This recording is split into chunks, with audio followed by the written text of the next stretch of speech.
கொல்லங்கோடு அருகே கல்லறை இருந்ததால் நிலத்தை விற்கும் போது சிக்கல் ஏற்பட்டதால் கணவர் உள்பட 3 சடலங்களை தோண்டி எடுத்த பெண். கன்னியாகுமரி மாவட்டம் கொல்லங்கோடு அருகே உள்ள நடைக்காவு பகுதியைச் சேர்ந்த ஒரு பெண்ணின் கணவர் இறந்துவிட்ட நிலையில் அவர் தனது மகன் மற்றும் மகளுடன் வசித்து வருகிறார். இந்த நிலையில் நடைக்காவு பகுதியில் உள்ள நிலத்தில் அந்த பெண்ணின் கணவர், மாமனார் மற்றும் மாமியார் உடல்களை அடக்கம் செய்துள்ளனர்.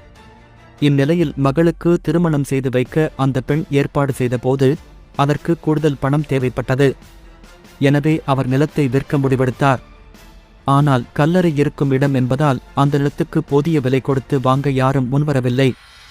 இதனால் அவர் நிலத்தில் உள்ள கல்லறைகளை உடைத்து கணவர், மாமியார் மற்றும் மாமனார் சடலங்களை வேறு இடத்தில் புதைக்க திட்டமிட்டார். இதற்காக அவர் சூரியகோடு பகுதியில் உள்ள ஒருவருடைய நிலத்தை வாங்கியுள்ளார். இதனைத் தொடர்ந்து அந்த பெண் சிலரது உதவியுடன் கல்லறைகளை உடைத்து உடல்களை தோண்டி எடுத்தார். அப்போது உடல்கள் அனைத்தும் எலும்பு கூடாக இருந்துள்ளன. பின்னர் அதனை துணியால் பொதிந்து வாகனத்தில் கொண்டு சென்று சூரியகோடு பகுதியில் உள்ள நிலத்தில் புதைக்க முயன்றார். இதனை அறிந்த அந்த பகுதியைச் சேர்ந்த பொதுமக்கள் அங்கு திரண்டு உடலை புதைக்க எதிர்ப்பு தெரிவித்தனர்.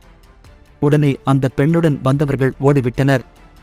மேலும் அந்த பெண் மட்டும் அங்கு எலும்பு கூடான சடலங்களுடன் என்ன செய்வது என்று தெரியாமல் நின்று கொண்டிருந்தார். பின்னர் இதுபற்றி தகவலறிந்ததும் கொல்லங்கோடு போலீசார் சம்பவ இடத்திற்கு விரைந்து வந்து பேச்சுவார்த்தை நடத்தினர். அதில் ஊர் மக்கள் கடும் எதிர்ப்பு தெரிவிக்கவே எலும்பு கூடுகளை எடுத்துச் செல்லும்படி அந்த பெண்ணிடம் போலீசார் கூறினர். மேலும் 3 உடல்களையும் வீட்டில் பத்திரமாக வைத்திருங்கள், நாளை குழித்துறை நகராட்சிக்கு சொந்தமான மயானத்தில் தகனம் செய்யலாம் என கூறி அனுப்பி வைத்தனர்.